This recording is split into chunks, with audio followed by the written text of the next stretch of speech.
ಉತ್ತರ ಪ್ರದೇಶದ ಮುಖ್ಯಮಂತ್ರಿ ಯೋಗಿ ಆದಿತ್ಯನಾಥ್ ಅವರು ರಾಜ್ಯದಲ್ಲಿ ಕಾನೂನು, ಸಾರ್ವಜನಿಕ ಸುರಕ್ಷತೆ ಮತ್ತು ಆರೋಗ್ಯ ರಕ್ಷಣೆ ವಿಷಯದಲ್ಲಿ ತೀವ್ರ ಮತ್ತು ದೃಢ ನಿಲುವು ಪ್ರದರ್ಶಿಸಿದೆ. ಇತ್ತೀಚಿನ ಕೋಡಿನ್ ಕಫ್ ಸಿರಪ್ ವಿವಾದದಲ್ಲಿ ಜನರ ಆರೋಗ್ಯದ ಮೇಲೆ ಹಾನಿ ಮಾಡಬಹುದಾದ ದುರುಪಯೋಗಗಳನ್ನು ತಡೆಹಿಡಿಯಲು ಮತ್ತು ಅಕ್ರಮ ಮಾರಾಟದ ಬಗ್ಗೆ ತಕ್ಷಣ ಕ್ರಮ ಕೈಗೊಳ್ಳಲು ಯೋಗಿ ಆದಿತ್ಯನಾಥ್ ಸೂಚನೆ ನೀಡಿದ್ದಾರೆ. ಅವರ ನೇತೃತ್ವದಲ್ಲಿ ಜಾರಿಗೆ ಬಂದ ಬುಲ್ಡೋಸರ್ ಆಕ್ಷನ್ ಕಠಿಣ, ನಿಷ್ಠಾವಂತ ಹಾಗೂ ಸಮರ್ಥ ಕ್ರಮವಾಗಿದೆ. ಇದು ಅಪರಾಧಿಗಳಿಗೆ ಭಯೋತ್ಪಾದಕ ಸಂದೇಶ ನೀಡುವುದಷ್ಟೇ ಅಲ್ಲ, ಸಾರ್ವಜನಿಕರ ನೈರ್ಮಲ್ಯ ಮತ್ತು ಸುರಕ್ಷತೆಯನ್ನು ಭದ್ರತೆಪಡಿಸುವಲ್ಲಿ ಮಹತ್ತರ ಪಾತ್ರ ವಹಿಸಿದೆ. ಮುಖ್ಯಮಂತ್ರಿ ಯೋಗಿ ಅವರು ಕಾನೂನು ಪಾಲನೆ ಮತ್ತು ಆಡಳಿತದ ದೃಢತೆಯನ್ನು ತೋರಿಸಿದ್ದು ಅಪರಾಧ ನಿಯಂತ್ರಣದಲ್ಲಿ ದೇಶದ ರಾಜ್ಯಗಳಿಗೆ ಮಾದರಿಯಾಗಿದ್ದಾರೆ.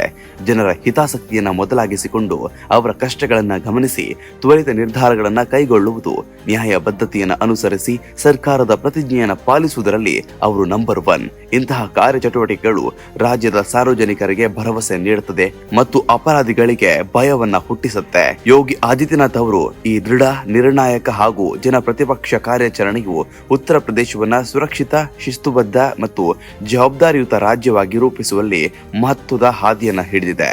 ಅವರ ಸಾಹಸ, ದೃಢತೆ ಮತ್ತು ಸರಿಯಾದ ಸಮಯದಲ್ಲಿ ನಿರ್ಧಾರ ಕೈಗೊಳ್ಳುವ ಶಕ್ತಿಯು ರಾಜ್ಯದ ಸಾರ್ವಜನಿಕರಲ್ಲಿ ವಿಶ್ವಾಸ ಮತ್ತು ಗೌರವವನ್ನ ಮತ್ತೊಮ್ಮೆ ಸ್ಥಾಪಿಸಿದೆ. ಯೋಗಿ ಮಣ್ಣಲ್ಲಿ ಅಂದ್ರೆ ಉತ್ತರ ಪ್ರದೇಶದಲ್ಲಿ ಯಾರು ಯಾವುದೇ ರೀತಿಯ ಅಕ್ರಮ ಅಥವಾ ಸಹಿಸಲಾಗದ ತಪ್ಪುಗಳನ್ನ ಮಾಡಿದ್ರೆ ಅವರ ಮೇಲೆ ಬುಲ್ಡೋಸರ್ ಆಕ್ಷನ್ ಮಾಡೋದು ಖಂಡಿತ. ಯೋಗಿಯ ಈ ಸರ್ಕಾರದ ಬಗ್ಗೆ ಹಾಗೂ ಬುಲ್ಡೋಸರ್ ಆಕ್ಷನ್ ಬಗ್ಗೆ ನಿಮ್ಮ ಅಭಿಪ್ರಾಯ ಏನು ಅನ್ನೋದನ್ನ ಕಮೆಂಟ್ ಮೂಲಕ ತಿಳಿಸಿ.